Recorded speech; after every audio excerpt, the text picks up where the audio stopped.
You think you know the happy ending. Think again. A crippled, forgotten prince, eating at the king's table. But what if I told you the feast was only the beginning of the war? Previously, we saw how grace lifted a broken man. Today, we witness betrayal. The moment the knife came out, not from an enemy, but from the one man Mephibosheth trusted to carry his bags. This is the story of how favor gets tested.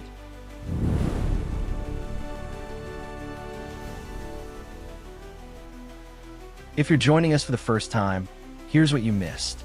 Mephibosheth was 5 years old when his world shattered. His grandfather, Saul, dead. His father, the prince and heir to the throne, Jonathan, dead. In the chaos of that moment, his nurse tried to escape with him, but she fell, and the boy's feet were crushed, crippled for life. For the next 20 years, Mephibosheth lived in hiding, in a forgotten wasteland called Lodabar. He believed that one day, David would find him and kill him, but something unexpected happened. David remembered a covenant he once made with Jonathan, so he sent for the boy. He restored all the land that belonged to Saul, and he gave Mephibosheth a permanent seat at the king's table. A nobody became royalty overnight. He had everything: family, wealth, the king's favor, safety. It was the kind of grass-to-grace story we all love. But life has a strange pattern. Sometimes, after the feast, the storm arrives, and in 2 Samuel chapter 16, the knife finally twists. Welcome back. This is where the story twists. Let's see the part 2. Years passed, and David had a son named Absalom. Handsome, charismatic, and ambitious, he wanted his father's throne. For years, Absalom played the game, standing at the city gates, listening to the people's complaints, whispering whatever promises were needed to win their hearts. My lord, we seek justice. If only I were judge, I would give you justice. Slowly and carefully, he stole the hearts of Israel. And then, he made his move. Absalom declared himself king. I am king, Hebron! The news hit Jerusalem like lightning. My lord, Absalom has declared himself king! He's marching on into Jerusalem with an army. David, the warrior who had defeated a giant and entire armies, was caught completely off guard. Not by an enemy, but by his own son. And David was afraid for his life. We must flee. If we don't, Absalom will destroy the city and everyone in it. And so, the king became a refugee. David fled his own capital, walking barefoot, his head covered in mourning, weeping as he climbed the Mount of Olives. Only a few stayed loyal to David after the coup, some of his mighty warriors, and a few of his faithful servants. But there was someone who didn't come with David, someone who owed him everything. Mephiboshet. He remained in Jerusalem. As David fled, someone else came to meet him. Ziba. Remember him? The servant who told David where to find Mephibosheth years earlier. The one David put in charge of Mephibosheth's land. Now Ziba arrived with donkeys loaded with bread, wine, and fruit, supplies for David's desperate escape. My lord the king, I have brought donkeys for your family to ride, and bread and fruit for the young men to eat. Where is Mephibosheth? Where is your master's grandson? And here is where Ziba made his move. He has stayed in Jerusalem, my lord. He said, "Today the house of Israel will give me back my grandfather's kingdom." Ziba has just sold out his own disabled and kind-hearted master.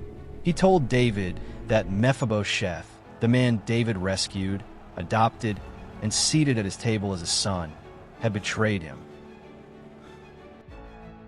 He claimed that Mephibosheth was using Absalom's rebellion to try to reclaim the throne of his grandfather Saul for himself. Think about the cruelty here. Ziba knows exactly where to strike. He knows David's deepest injury right now is betrayal. David's own son is trying to snatch the throne and kill him. Even David's trusted friend and advisor, Ahithophel, sided with Absalom. So Ziba claimed, "Your adopted son? Yeah, he's also a betrayer." Would David believe such a statement? David was exhausted, heartbroken, vulnerable, unsure of whom to trust in the kingdom anymore, betrayed by his own son and trusted friend. And now, even Mephibosheth, the crippled man he rescued, the one he welcomed to his table as family? In that moment of anguish, David believed the lie. And in a split second, he made a decision that would change the destinies of the two different men.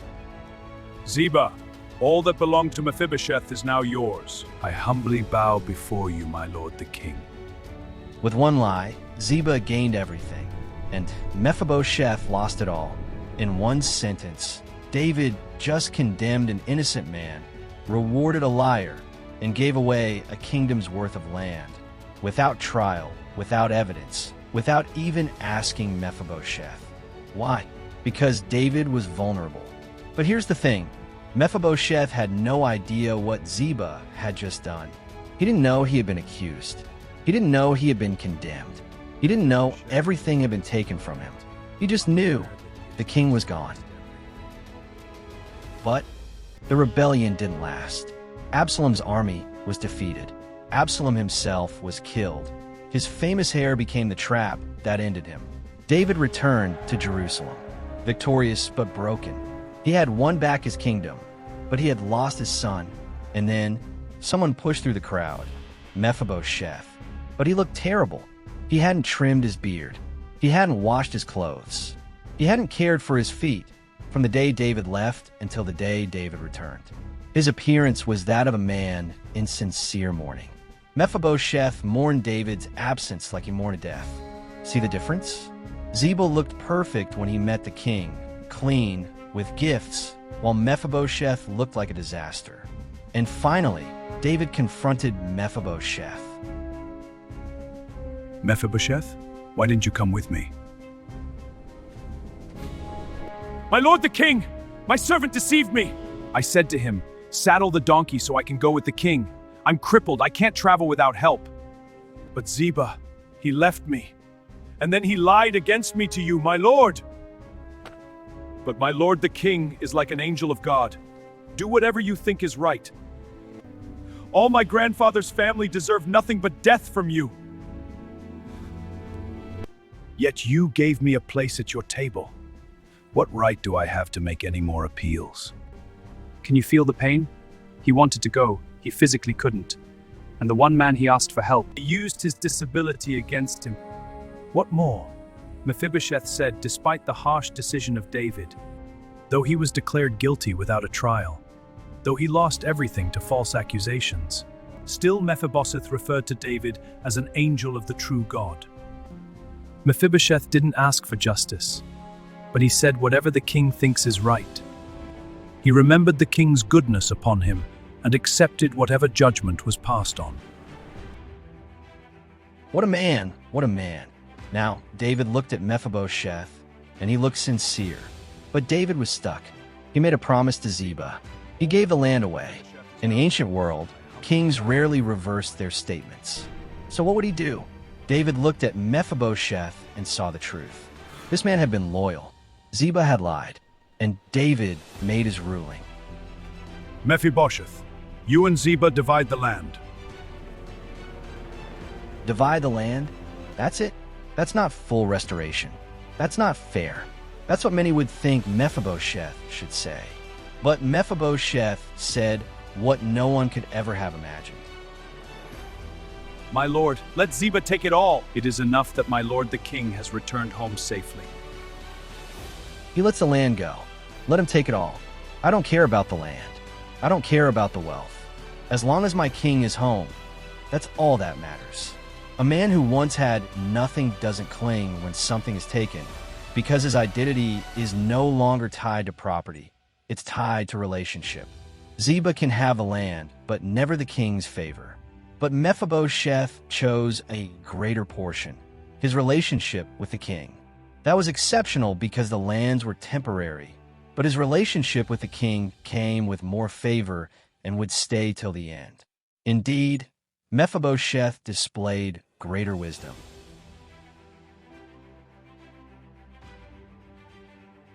Welcome back. So what important lessons can we take from this account? Let's see. 1. Favor does not cancel testing. Being chosen does not mean life will be easy. Even those closest to us can betray us. And just like Mephibosheth learned, sometimes the deepest wounds come from the people we trusted the most. 2. Not every battle requires noise. Sometimes loyalty speaks louder than words. Before Mephibosheth even defended himself, his actions had already spoken for him. Because true loyalty does not need to shout, it simply stands. 3. People may lie. Stories may be twisted. But one thing is certain. Time always reveals the truth. Sooner or later, what is hidden comes to light. 4.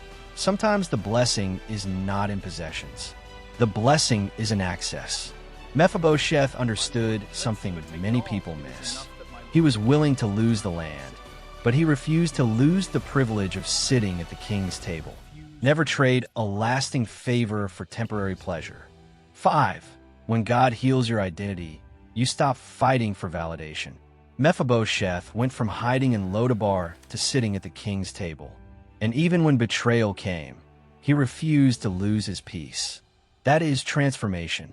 Mephibosheth lost the land, but he kept what mattered most, his place at the king's table. If this story touched you, please do us a favor. Subscribe so these powerful stories can reach more people. Thank you. Tell us in the comments, what part of Mephibosheth's story touched you the most? And share this with someone who needs to hear it. Don't forget to hit the notification bell and stay ready, because what happens next will shock you. The story of Mephibosheth is not over yet. A final test is coming, a test that will decide his fate. If he passes, his life continues. But if he fails, his life will be taken. So join us in the grand finale as we witness the final trial of Mephibosheth.